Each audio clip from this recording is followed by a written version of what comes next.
Vamos então no último capítulo aí, capítulo 5. Capítulo 5.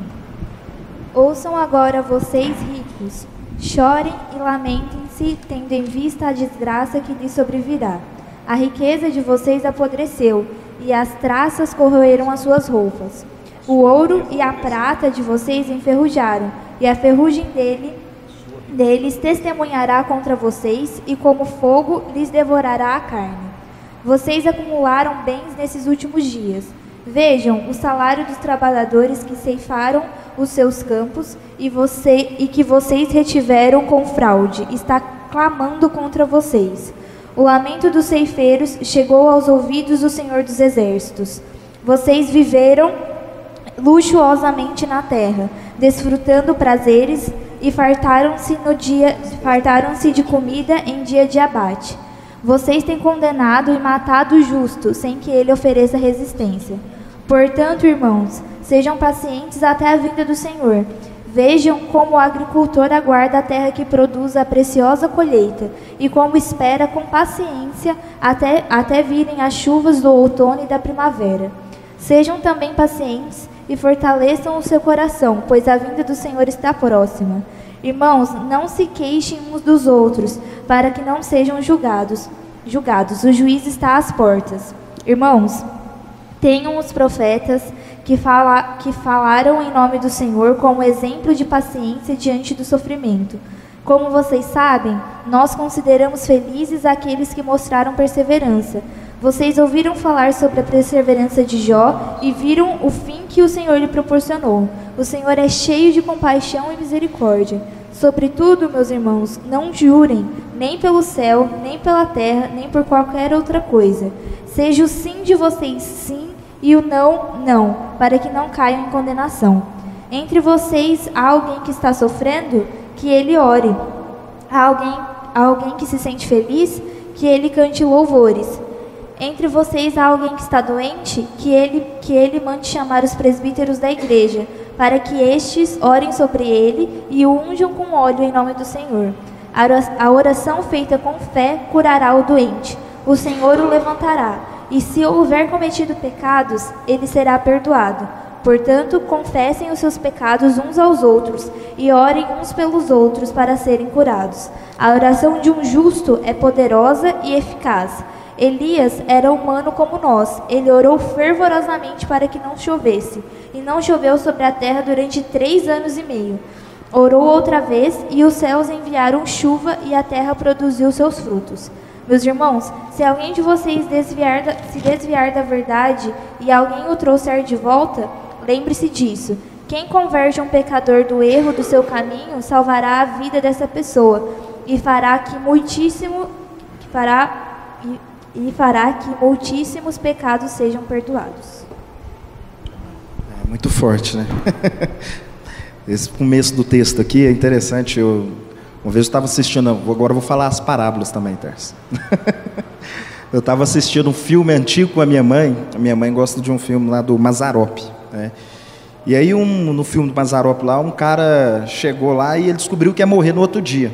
E ele tinha juntado dinheiro lá no colchão a vida toda. Ele pegou o dinheiro, pôs tudo dentro de um saco e aí chegou lá na casa do Mazzaropi. O Mazzaropi lá, sentado no fogão de lenha, falou: rapaz, vim aqui trazer esse saco de dinheiro para você. Falei: ué, por quê? Não, eu fiquei sabendo que vou morrer amanhã. Eu juntei, guardei esse dinheiro e fiquei sabendo que vou morrer amanhã. Trouxe para você, você é meu amigo, eu não tenho ninguém, não tenho família. O Mazzaropi olhou para ele e falou: olha, tá vendo? Guardou e agora está sendo guardado. Ou seja, né, aquilo que os ricos, a sua riqueza vai apodrecer. Por quê? Para onde ele vai não tem como ele levar. Então isso nas nossas vidas, é claro, e o Tiago vem dizendo aqui, uma das coisas interessantes é que ele vai lá, quando ele vai trazer a advertência aqui aos ricos, né, ele fala: ó, o clamor daqueles que trabalharam para você no seu campo está chegando, né, a Deus, e isso depõe contra você.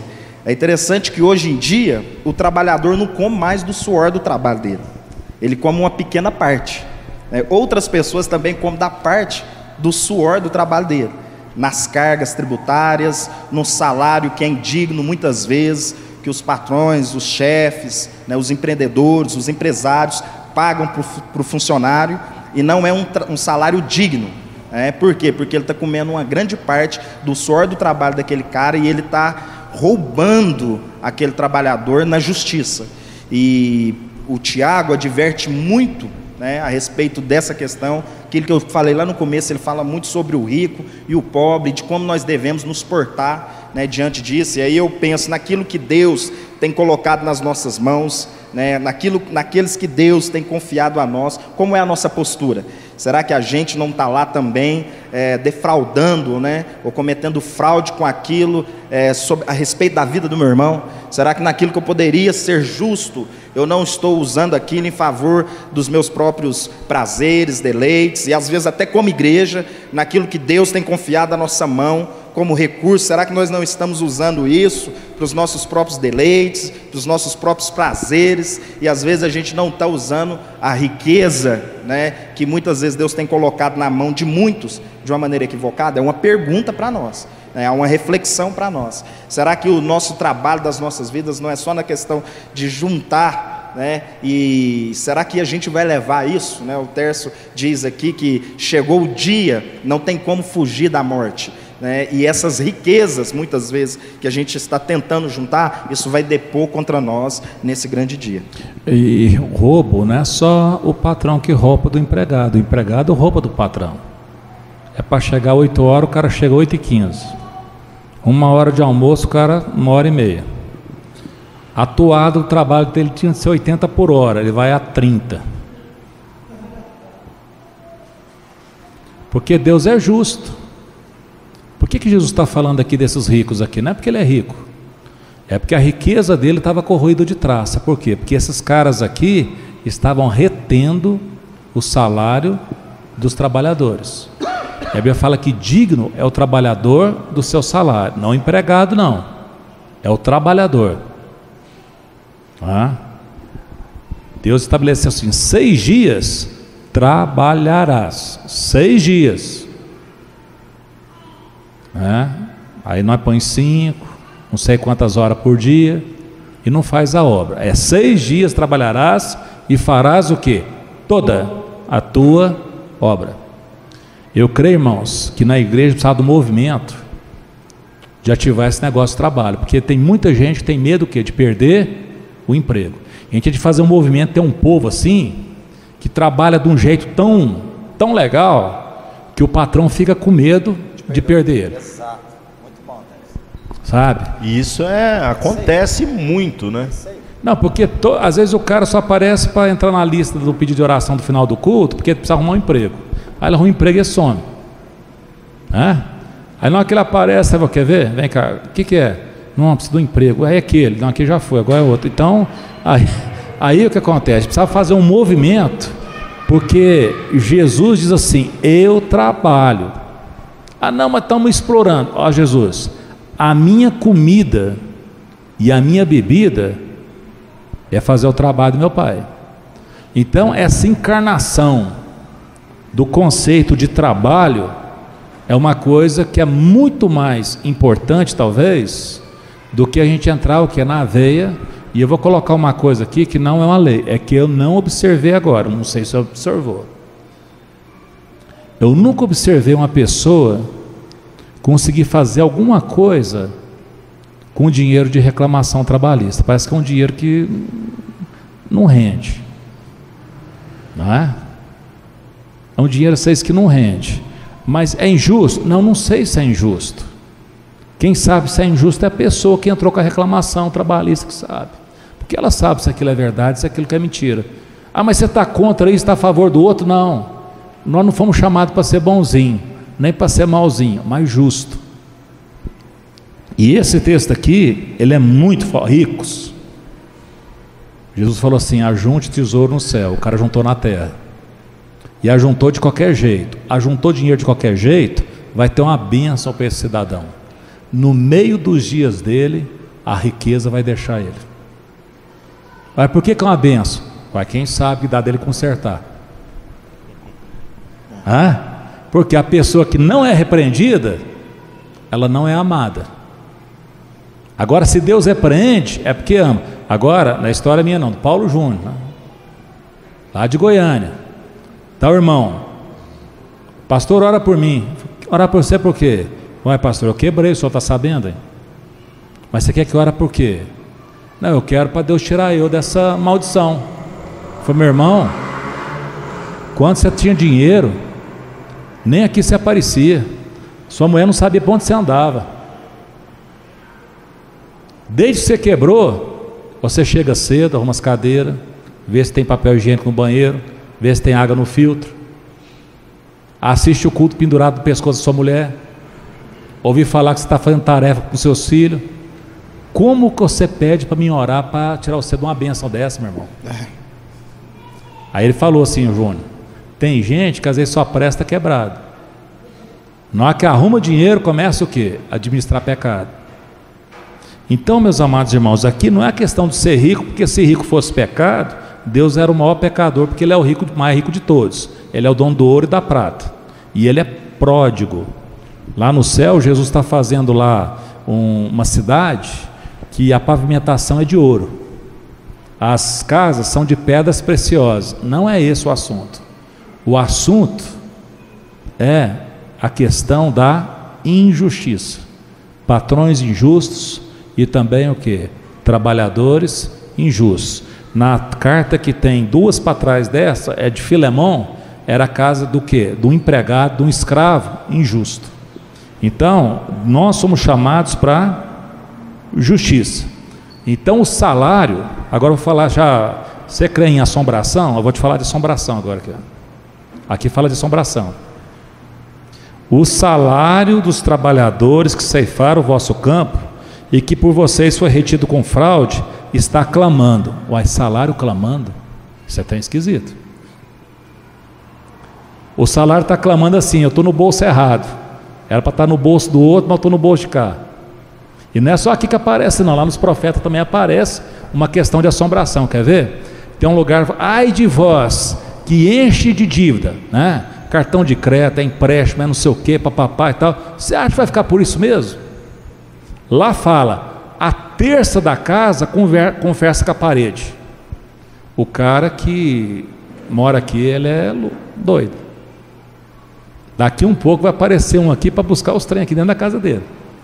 E ele está achando que tal, ai de vós que se cerca o quê? De dinheiro emprestado. Por quê? Porque aquele que pega emprestado é um escravo. Então, tudo que a Bíblia fala é para nos levar ao que é o lugar da justiça, de sermos justos. Bem? Do verso 7 em diante aqui, né, irmãos, até o fim do capítulo, a gente começa a ver então, falando exatamente sobre a perseverança e a paciência que a gente precisa ter, né, diante de todas essas repreensões, de todas essas orientações, porque a vida não vai ser fácil. Não houve nenhuma promessa no sentido de que as nossas dores seriam aliviadas a ponto da gente conseguir encontrar conforto, né? Mas o texto aponta para a importância de que a gente seja como aquele que lavra a terra, entendendo que é trabalho e trabalho e trabalho, e às vezes os olhos não vão enxergar no primeiro momento, isso vai demorar para dar o fruto, mas o fruto vai vir, né? E depois o texto vem continuando aqui, né? Fala... a vinda do Senhor, no verso 8, está próxima.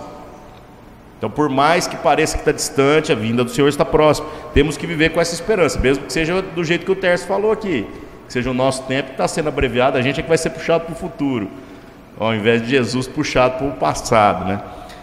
Nós não sabemos, mas está próximo. No verso 9 fala, não se queixem contra os irmãos. Às vezes, né, Ari, tá para pensar, né? Não passará essa geração sem que isso aconteça. Ou seja, toda essa geração vai ver Jesus voltando.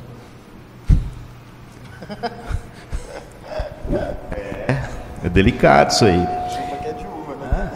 E do verso 10 em diante, fala exatamente sobre os profetas. Que testemunho, né? Homens, mulheres de Deus que viveram coisas extraordinárias, mas a coisa mais grandiosa na vida deles foi exatamente crer em coisas que ouviram de Deus quando ninguém via. Porque ser profeta chegando num lugar com demonstrações de poder e tudo mais é muito fácil, né, irmãos? Se o céu abrir, Deus começar a falar, todo joelho se dobra. Isso é normal. A gente vai sentir medo, pavor da glória de Deus se não formos fulminados por ela. Mas os profetas, não é assim que eles trabalharam. Eles creram em algo que Deus disse, e segundo aquilo que Deus disse, eles viveram. E por conta disso foram desprezados, foram humilhados. Por conta disso comeram literalmente o pão que o diabo amassou. Mas no final herdaram todas as promessas. Então aqui há um constrangimento para que a gente possa fazer a mesma coisa. Aí fala de Jó e fala de outros aqui, né? E do verso 13 fala da aflição, né? Se alguém está aflito, ore. Se alguém está contente, cante louvores. Alguém está doente, chame os presbíteros da igreja. Ou seja, para todas as crises da nossa existência, nós estamos aqui juntos. Nós precisamos entender que já estamos remediados. Soluções simples. Extremamente simples, né? Mas eu vou então orar no meio da aflição? Irmãos, exatamente. Porque existe uma realidade em qualquer situação que te aflige. A realidade é, ficar preocupado não resolve o problema. Só que você também não pode ser alguém negligente a ponto de falar assim: essa hora eu não estou preocupado com a minha dívida no banco porque o banco está fechado. Eu tinha um tio meu que falava desse jeito. Eu falava assim: tio, como é que você dorme à noite? Ele falava assim: não, à noite eu durmo, meu problema é das 10 às 3 da tarde. É o horário que o banco está aberto. Então a gente também não pode ser desse jeito, né? Nós temos que estar preocupados. Agora, se há algo que está ocupando demais o nosso entendimento, a ponto de gerar uma preocupação que está atrapalhando, devemos orar, temos que falar com Deus, temos que buscar de Deus, né? Nós estamos contentes, cante louvores. E olha, irmãos, aí você acha que é catar uma música e sair cantando, né? Não, irmãos, é entender a importância de louvar a Deus por tudo aquilo que são as pequenas alegrias, porque louvar a Deus pelas grandes alegrias é óbvio, mas louvar a Deus pelas pequenas alegrias é uma coisa desafiadora. O meu filho lá em casa, ele tem umas percepções muito engraçadas, né? Todo dia ele fala assim: hoje foi o melhor dia da minha vida. Que legal. E eu fico assim: mas hoje? Hoje eu fui lavar o carro, né? Literalmente. E a última coisa que você está preocupado é que o carro fique limpo, né? A gente está mais preocupado em incluir ele no serviço que propriamente resolver o problema. No final, você gasta mais água, ele não ajuda nada, tem uns lugares que ele limpa que eu tenho que lavar de novo, né? Eu molhei ele de cima e embaixo, e toda vez ele tem que achar que é acidente, né? E no final das contas, essa é a percepção. Ele fala: foi o melhor dia. Então, tudo que a criança faz, na percepção dela, ela agradece, ela é grata, ele expressa isso. E nós, né? Vou falar um negócio para vocês, irmãos. Às vezes eu não consigo ver a alegria que meu filho vê em lavar o carro. Não é verdade? E às vezes a gente já perdeu a alegria de entender que ter carro já é um privilégio, já é muito mais do que eu mereço. Ter a família é muito mais do que eu mereço. Então eu preciso louvar a Deus. E o da oração aqui, né, irmãos, é que a gente possa buscar da parte de Deus a cura juntos, a imposição de mãos. O que eu gosto também da ideia da imposição de mãos é que não é a manifestação apenas de um milagre, mas é o toque, é a gente se colocar junto. É o abraço, é impor a mão sobre o outro e dizer: vamos orar. E tenha certeza que essa oração é das orações que Deus mais atende. A oração onde nós estamos comprometidos uns com os outros. Você orar para ganhar dinheiro é uma oração tola, mas você orar para o seu irmão que está passando por uma dificuldade financeira, você estando junto a ponto de impor a mão sobre ele, isso é uma oração genuína. Isso está mais próximo daquilo que é a vontade de Deus do que qualquer outra coisa. É legal a questão do toque, porque uma das definições da palavra toque é fazer um com. Ou seja, na medida que eu toco na pessoa, eu estou conectado, né? Ou seja, as aflições dela também passam a ser minha. E agora ela já não está sozinha. Esse texto é interessante que às vezes ele é interpretado de uma maneira que a gente vai ser isento, né? Ao estar doente, agora a oração vai me isentar da doença, né? E mais do que isso, é que a nossa oração, na medida que a gente está junto, né? O que nos pasma não é a pessoa passar pela dificuldade, mas é ela passar pela dificuldade sozinha. Então aqui está falando que a gente tem que estar junto em toda e qualquer situação, tanto na alegria e tanto na tristeza, tanto no desafio, tanto na doença, aonde aquela pessoa vai ser o quê? Amparada. Um momento de alegria, porque às vezes também a gente tem dificuldade de se alegrar com quem está alegre.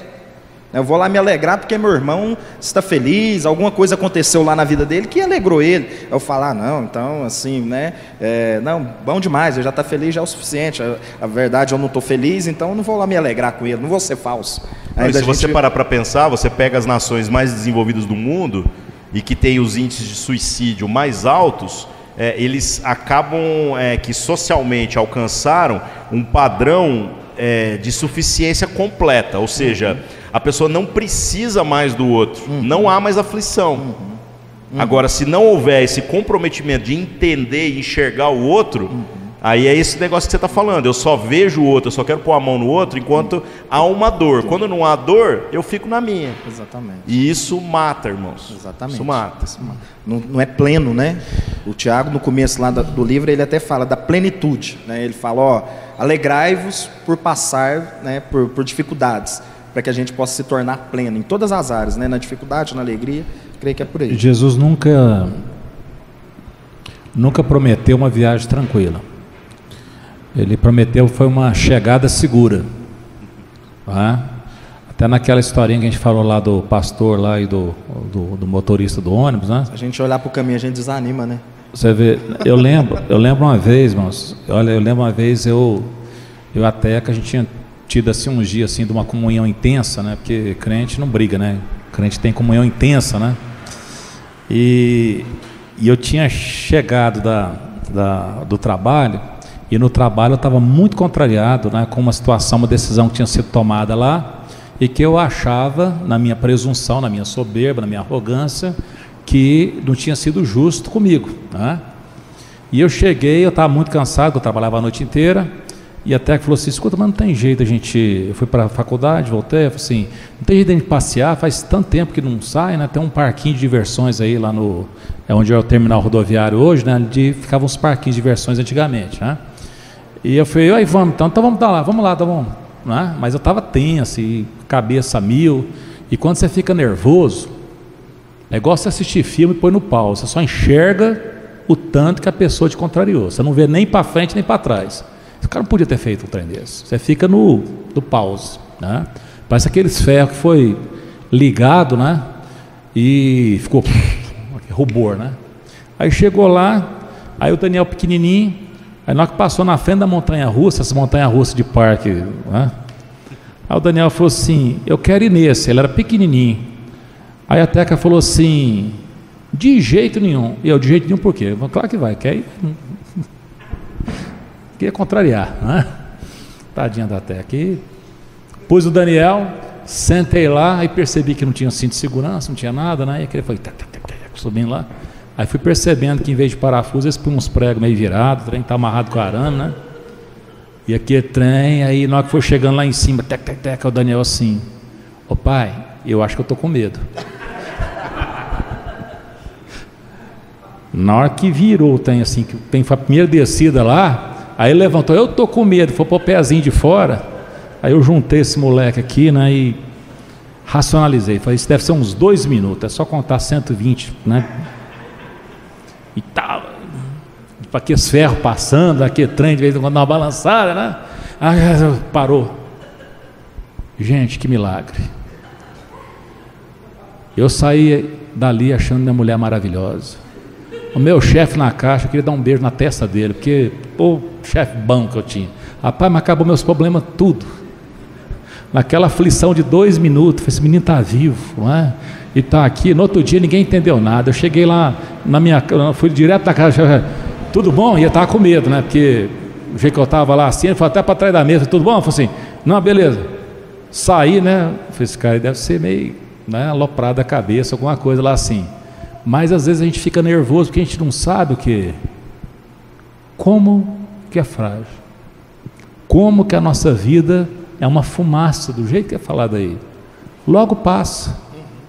Não tem ninguém, nem rico nem pobre do século XIX, nem sábio nem tolo, morreram todos, sabe? Então, meus amados irmãos, nós não temos uma viagem tranquila. E às vezes quando está tudo muito tranquilo, a gente fica ainda enjoado, fica reclamando, né? Fica... O que é? Não sei, mas assim não tá bom, né? Estou tendo um desafio, né? É igual a turminha lá. Vocês gostam, né? Então vai lá outra. Turminha lá, tudo lá tá chato. Essa vida tá chata. Falei, não, mas tem um sábio que mora lá atrás da montanha, que ele resolve os problemas de todo mundo. Ele dá conselho sábio. Aí foi a família toda lá. E aí? Mas como é que é? Nada. Isso, não. Dinheiro tem, comida tem, saúde, doente? Não tem ninguém. Falei, não, mas já sei qual que é o problema de vocês. Vocês precisam arrumar um bode. Um bode é um bode. Vocês arrumam um bode, leva lá para casa de vocês, pega uma mangueira lá, enche ele de água e põe dentro de casa. E não deixa ele sair de jeito nenhum. Ué, vamos fazer, né? O sábio está falando, vai resolver o nosso problema, né? Aí pôs lá dentro e aqui começou a catingar e começou aquela anarquia, e aí a mulher de lá, ninguém aguentava o bode, né? Não tem de aguentar, porque o sábio falou e tal. Ah, mas não passou mês, ele chegava e falou, não, vamos lá no sábio conversar com o negócio. Foi lá e falou, não, vocês têm de aguentar, volta para lá. E foi, aguentou, voltou de novo. Fala o seguinte, agora vocês chegam lá, põe esse bode para fora, limpa essa casa, uma limpeza assim federal, eu acho que vai melhorar a situação de vocês. Ah, na hora que eles puseram o bode para fora, limparam a casa, que felicidade, né?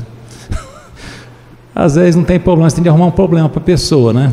Para ela valorizar o tanto que é bom, né? A vida. Não tem viagem tranquila. Agora a chegada segura, Jesus no barco acalma a tempestade, Jesus no nosso coração, ele nos ensina, ele nos conduz, e mesmo na hora da enfermidade, da doença, né? Então Elias era um cara semelhante a nós. Ele orou, parou de chover. Tornou a orar, choveu. Então ora, não tema, pequenino rebanho. Ao Senhor agradou dar a vocês o reino. Nós não estamos precisando de muita teologia na cabeça, estamos precisando de Bíblia. Nós estamos precisando de palavra de Deus e simplicidade na vida. Diz Paulo Júnior que a vida já é complexa. Se a gente não simplificar, ela fica complicada. Tá? Você viu aqui, não tem nada de esplendoroso que foi dito, é tudo coisa simples. É tudo coisa simples. Quem sabe, às vezes, até coisa que nós já sabemos, mas que não estamos seguros. Amém, César? Muito bom. Creio que é isso aí mesmo. Ótimo.